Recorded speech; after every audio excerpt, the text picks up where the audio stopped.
Alors voici donc la vidéo supplémentaire sur l'amphi des polynômes, la factorisation de polynômes dans R et dans C. Donc cette vidéo, je répète, est à destination des étudiants qui souhaitent poursuivre leurs études, soit en école d'ingénieur, soit en licence universitaire, master, etc. Alors, le programme de la séance, donc il y avait un exercice à résoudre, un polynôme de degré 2 à coefficient complexe qu'il fallait factoriser ou tout du moins chercher ses racines. Et puis ensuite, il y avait un polynôme à racine complexe conjuguée. Quelle est sa caractéristique au niveau de ses coefficients? Donc c'est le deuxième résultat que nous verrons. Et il est assez important parce qu'il y a certains exercices dans les banques d'épreuves BTS DUT notamment, ou dans les épreuves pour entrer en école d'ingénieur, qui font appel à ce résultat. Et pour finir, la démonstration du résultat, page 13, sur un polynôme à racines multiples et sa factorisation. Allez, donc c'est parti pour l'exercice que j'avais laissé de côté. Alors, nous allons donc factoriser ce polynôme, ou tout du moins chercher ses racines. Donc, pour cela, nous calculons delta, le discriminant, donc b carré moins 4ac, c'est toujours le même résultat. Hein. Donc, a, c'est égal à 2, b est égal à 1, et puis c est égal à 1 plus 3j. Donc, b carré moins 4ac, ça va donc donner 1 moins 4 fois 2 fois 1 plus 3j, c'est-à-dire 1 moins 8, moins 12, moins 8 fois 3, 24j, ce qui fait donc moins 7 moins 4j. Moins 24j. D'accord? Donc on cherche maintenant petit delta. Alors je vous laisse mettre sur pause et sur play pour aller voir le résultat. Ou si vous préférez, vous avez peut-être déjà cherché le résultat, donc vous passez directement à la suite. Donc on résout l'équation petit delta carré est égal à moins 7 moins 24j. Alors je vous avais dit, quand on a un nombre complexe puissance 2, on écrit plutôt sous forme exponentielle. Le souci, c'est que moins 7 moins 24j sous forme exponentielle, hein, on ne va pas tomber sur un argument exact. Donc on va passer plutôt en écriture algébrique. Donc on pose petit delta est égal à plus jb, d'accord? Et on résout a plus jb, le tout au carré, égal à moins 7 moins 24j, ce qui fait a carré moins b carré, plus j fois 2ab, est égal à moins 7 moins 24j. Nous comparons partie réelle et partie imaginaire, hein, puisque nous avons ici l'égalité de deux nombres complexes écrits sous forme algébrique. Donc la partie réelle, à gauche, c'est a carré moins b carré, à droite, c'est 7. Donc on obtient a carré moins b carré égale à moins 7. Et puis la partie imaginaire, à gauche, il s'agit de 2ab et à droite de moins 24. Donc nous obtenons 2ab égale à moins 24, ou si vous préférez, ab égale à moins 12.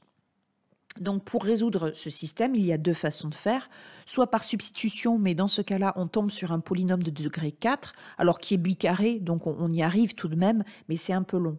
Ou alors, on ajoute une équation, donc ça c'est une astuce que je vous avais montrée dans une vidéo précédente sur des exercices sur les nombres complexes dans le chapitre 1, astuce.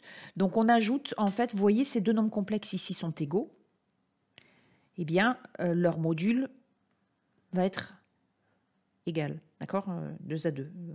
Donc on va avoir module de a plus jb au carré, hein, puisque c'est le module de a plus jb au carré, c'est le module de a plus jb, le tout au carré, qui est égal au module de moins 7 moins 24j.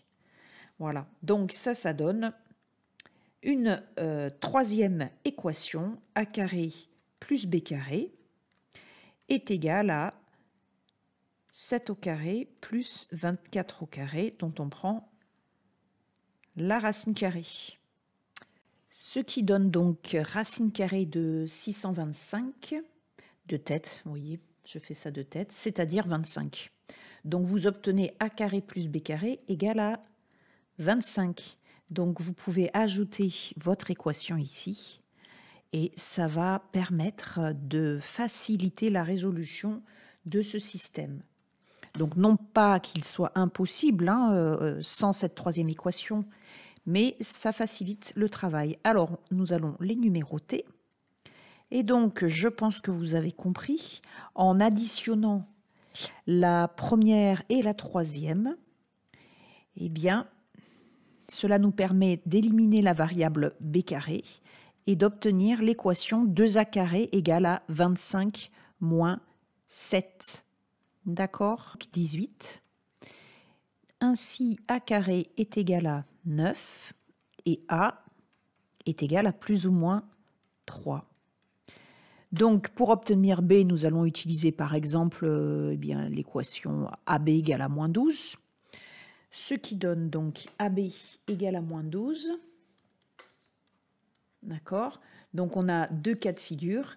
Si A est égal à 3, alors B est égal à moins 4. Et si A est égal à moins 3, alors B est égal à 4.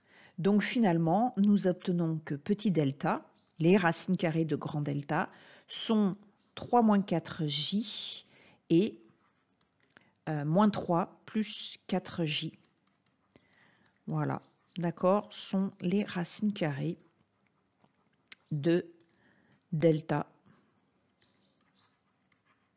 Voilà, c'est pour ça qu'on ne peut pas utiliser le symbole racine carrée, parce qu'on en a deux en fait. Dans les nombres complexes, vous savez que dans les nombres réels, la racine carrée, c'est un nombre positif. Mais comme je vous l'avais expliqué, l'ensemble des nombres réels est ordonné et pas l'ensemble des nombres complexes.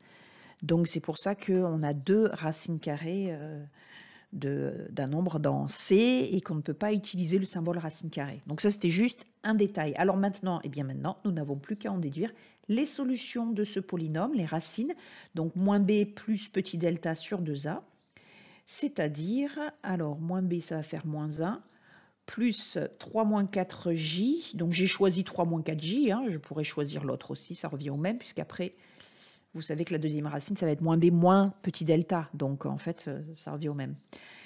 Donc ça va faire 2 quarts, c'est-à-dire 1 demi, moins j. Voilà pour la première.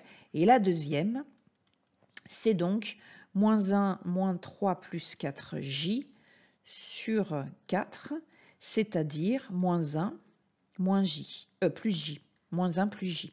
Donc vous remarquez que ces deux racines ne sont pas conjuguées. Et alors justement, nous allons maintenant nous intéresser au polynôme de degré 2 à racine conjuguée. Alors vous vous rappelez, vous avez étudié en terminale les polynômes de degré 2, à coefficient réel à l'époque, et en calculant le discriminant delta, si ce dernier est strictement négatif, cela signifie que les racines du polynôme P sont complexes conjuguées. Vous vous rappelez de ce résultat? Eh bien, en fait, il y a une équivalence. C'est-à-dire, dès lors que vous avez un polynôme à coefficient réel du second degré, si ce polynôme possède une racine complexe, forcément, la deuxième est conjuguée. Cela signifie que si vous avez un polynôme de degré 2 à racine complexe non conjuguée, alors votre polynôme n'est pas à coefficient tous réels. Alors, c'est le résultat qui est ici, que nous allons démontrer. Soit P est un polynôme de degré 2, possédant une racine complexe non réelle, alpha. D'accord? Donc alpha, on va dire que c'est A plus JB, avec A qui est un nombre réel et B qui est un nombre réel non nul. P est un polynôme à coefficient réel si et seulement si la deuxième racine, que l'on note bêta, est le conjugué de alpha. Autre façon d'écrire les choses avec les symboles mathématiques. Donc l'hypothèse, on part d'un polynôme de degré 2 qui a une racine complexe non réelle, alpha. Eh bien, P est à coefficient réel si et seulement si sa deuxième racine bêta est le conjugué de alpha. Alors, nous allons démontrer ce résultat. Donc, au départ, nous partons d'un polynôme de second degré. Donc, nous allons utiliser l'écriture x2 moins sx plus p, vous vous rappelez, hein, c'était un résultat précédent, où S, ça va être la somme des racines de P, et P, c'est le produit des racines. L'hypothèse, c'est que P possède une racine réelle, non justement complexe, non réelle, d'accord? Donc avec alpha est égal à A plus JB, où A est un réel et B est un réel non nul, d'accord? Parce que sinon, la racine pourrait à ce moment-là être réelle. Voilà, donc ça, c'est vos hypothèses, ce sont vos hypothèses. Ok. Donc, qu'est-ce que nous devons démontrer? Que P appartient à l'ensemble des polynômes à coefficient réel si et seulement si, eh bien, si et seulement si, sa deuxième racine, bêta, est conjuguée de alpha. D'accord? Alors, donc P est à coefficient réel. Cela signifie quoi? Ben, ça veut dire que S est réel et que P aussi. D'accord? Or, S, il s'agit de la somme des racines. Donc, alpha plus bêta appartient à R. Et ici, P, c'est le produit. Alpha fois bêta appartient à R. Si et seulement si. Donc, alpha, on a dit, on le note A plus JB. Donc, A plus JB plus... Alors, bêta, ben, on va poser bêta égale à A' plus JB'. D'accord? Donc, plus A' plus JB' appartient à R. Alors, ici, ça veut dire quoi qu'un nombre complexe est réel? Ça veut dire que sa partie imaginaire est nulle. Ici, sa partie imaginaire, vous voyez, c'est B plus B'. On ne met pas le J hein, dans la partie imaginaire. Donc, B plus B' égale à 0. Autrement dit, B' est égal à moins B. Premier résultat. Alors maintenant, dans la deuxième équation, nous allons remplacer alpha par A plus JB et bêta par A' moins JB. Et tout ça doit être réel. Donc on développe. Et ça donne, dans la partie réelle, nous avons AA' plus B carré, d'accord? Voilà, plus J facteur 2. Donc dans la partie imaginaire, nous avons BA' moins AB. D'accord? Donc ce nombre complexe est réel, si et seulement si, eh bien, BA' moins AB égale à 0. Sa partie imaginaire est nulle. Ici, nous pouvons factoriser par B. Et comme dans l'hypothèse ici, B est non nul, puisque nous partons d'un nombre, hein, d'une racine alpha qui est non réelle, donc du coup B est non nul, et donc nous obtenons que A' est égal à A. Donc finalement, cela revient à dire que bêta est égal à A moins JB, autrement dit le conjugué de alpha. Voilà, donc nous avons obtenu le résultat qui était attendu. Donc si on revient à l'exemple précédent, eh bien vous voyez ici ce polynôme de degré 2 à coefficient non tous réels, puisque 1 plus 3j, la constante, hein, c'est un nombre complexe non réel. Donc vous vous rappelez que l'antistage, ça veut dire privé 2. Hein. Voilà. Et effectivement, quelles sont les racines que nous obtenons au final? Eh bien, les racines 1 demi moins j et moins 1 plus j ne sont absolument pas conjuguées. Voilà pour ce résultat. Alors, ce résultat, eh bien, il est sorti, si je puis dire, dans une banque d'épreuves BTS et UT, la session 2000, en QCM. La question était posée de la façon suivante. Le polynôme suivant, P de z égale à z carré plus 3 moins 3i fois z plus 4i, a ses racines complexes conjuguées entre elles, vrai ou faux? Eh bien, le résultat, je vous laisse réfléchir, mettre sur pause puis sur play, c'est bien évidemment faux. Pourquoi? Parce que ce polynôme est à coefficient complexe non réel. Donc, ces racines ne sont pas conjuguée. Sinon, si elle l'était, eh bien à ce moment-là, ce polynôme ne serait pas à coefficient complexe non réel. Hein. Ils seraient tous réels, les coefficients de P seraient tous réels. Voilà, donc vous voyez que ça c'est du cours en fait. On le justifie par du cours, ce qui nous évite de chercher les racines de ce polynôme. Et en QCM, vous savez que parfois il faut aller vite, dans certaines banques d'épreuves. Donc voilà, on a gagné le temps de calcul de ces racines. Allez, résultat suivant. Donc nous allons maintenant démontrer le résultat page 13 du chapitre 2 qui se trouve dans la vidéo précédente. Alors, nous allons démontrer plus exactement le point si P de alpha égale à P' de alpha, le point C. Voilà, on va démontrer le point C. P' de alpha égale à 0. Et là, il y a une erreur ici. Et si la dérivée seconde de alpha est non nulle, eh bien, alors, il existe un unique polynôme Q tel que P de x est égal à x moins alpha le tout au carré fois Q de x.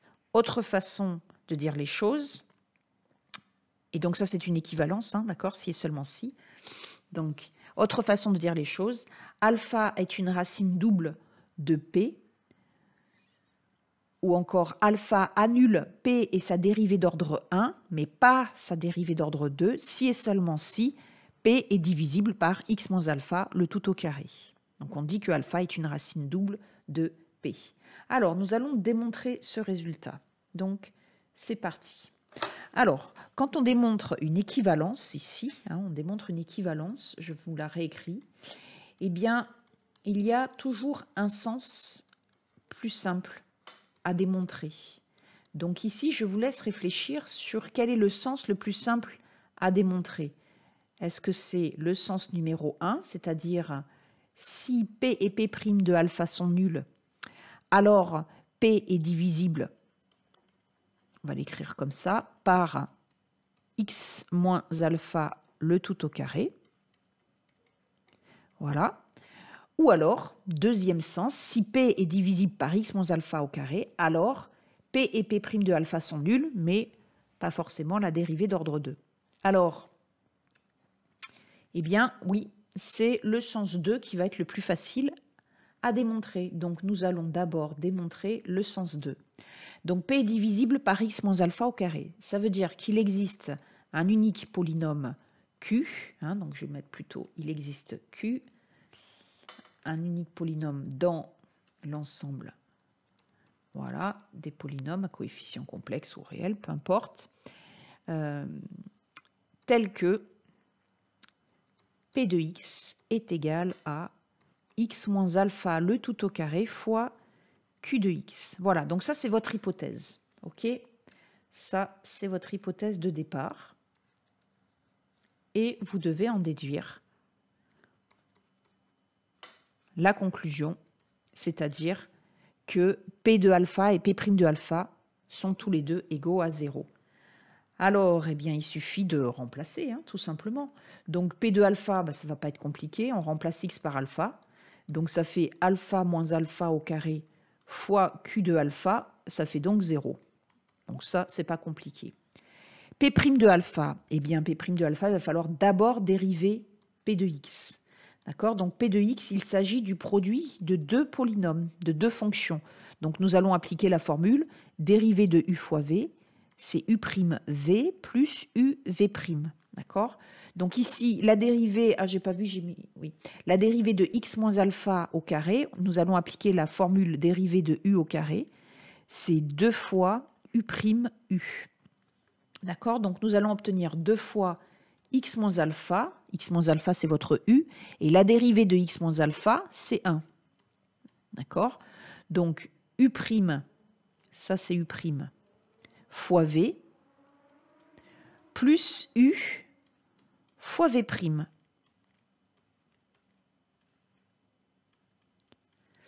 D'accord? Donc maintenant nous remplaçons dans cette dernière écriture x par alpha, donc ça va donner 2 fois alpha moins alpha Q de alpha, bon je fais exprès de tout détailler, hein, mais plus alpha moins alpha au carré fois Q' de alpha. Donc bien évidemment, ça fait 0. Voilà, donc nous venons de montrer que si l'hypothèse est vraie, alors P de alpha égale à 0 et P' de alpha est égal à 0. Donc le sens 2 est déjà démontré, ce n'était pas trop compliqué ici.